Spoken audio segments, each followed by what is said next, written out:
Here is a quick and easy guide of how to get you started with the Odoo. So Odoo operations module includes inventory, manufacturing, purchase, and maintenance. It is essential for running your supply chain smoothly. So start with the inventory module. So if you open your Odoo account, you should go to your inventory module from your dashboard. Click on inventory to track products, manage your warehouses, and handle incoming or outgoing shipments. Of course, next is the purchase.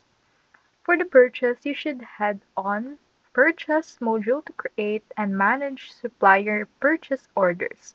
You can even automate reordering rules to save time.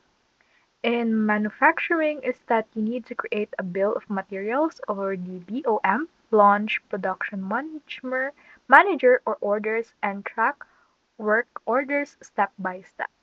So this app is actually self-explanatory. All that you need is right here, which includes the apps which has the finance, sales, websites, and all the other things which you can see as I said, the inventory, manufacturing, purchase, and maintenance.